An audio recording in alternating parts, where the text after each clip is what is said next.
Киев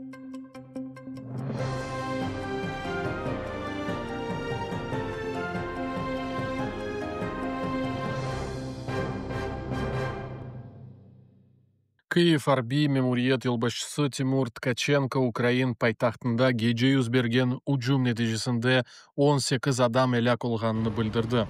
Бір күнде Русия Украинаға 600-ге якын шахет дроны ве 31 ракетанен уджум етті. Бір қысмы ишғал етілген Қырымдан yollanılған еді. Украина арбийлері 563 дрон ве чұғысы ракеталарыны урды яда түшірді, ама 13 жерде зарар қайдетілді. Киевде Русия уджумлерінден Азатлық радиосы ве Украина ақиғаты муаререті офислері зарар көрді. Пенжерелер қырылды, техника зарар көрді.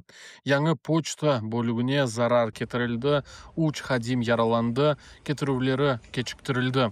Патлав далғасы Британия шурасының офисі ве Авропа бірлігі темсілділігінің бинасына зарар кетірді.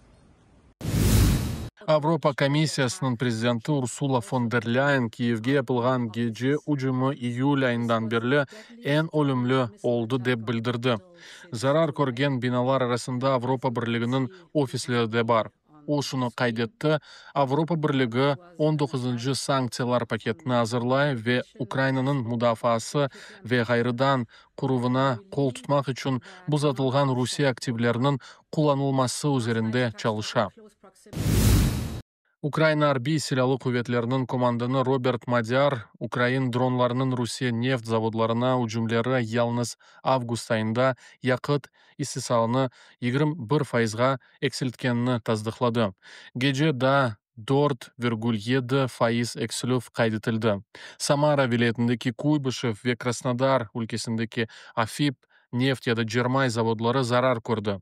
Қырым үшін бұл яңы бензин қытлығы демектір. Ишғалжыларының незаретіндегі истихляк идаресінің мәліматына көре, Қырым әлісінің тек 71% ичме суына еріші біле. Кезлев ядышымділік Евпатория, Эрмени Базар, Сақ ве Жанкой кібішерлерінің сакинлері тузлу, нитратлы ве минераллаштырылған суының миғдарына ашмаға мечбурлар. Украина махсус қызметчілері Темрюк көрфезінде Русияның Буян-М лейхасының күчік ракета гемесін ұрды. Учақның урмасы геменің радарына ве қанатлы ракеталарының ташыйжыларына зарар кетірді. Русия гемені арби бөліктен чықармаға мечбур етті. Қырым сакины эксперт Андрей Клименко Қырым платформасы экспертлер ағының бұ елкі сессиясында Кремль или топрақ тижереті олмайжақ деп чағырды. Оның қайдеткеніне көре келечекте Қырым тек туристик зона дегілді, Авропаның телекесізлігіні Русия тәжавузындан кефил етежек халқара арби база олмақ керек деді. Uydu мәліматлары Самара вилетіндегі Куйбышев нефт яда Жермай заводында бензин истисал етуінің мұйым құрылышының бозылғанını таздықлады.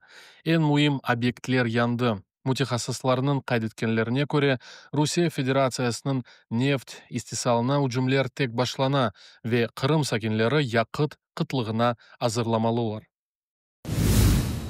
Келечек авта Пекинде эки диктатор Путин ве Ким Чен Ин топлашачак. Олар Кытай тарафындан күч нумаяшына чыгарылген арби курушувде иштирак этежеклер. Шимали Корея үчүн бу бойле буюк бир курушувнун илк сеферидир. Си Цзиньпин үчүн исе дунянын Кремль ве Пхеньяннын незарет эткенini көстөрген бир ишаретидир. Парад яны муттефеклерinin авторитар блокның тимсали олажақтыр.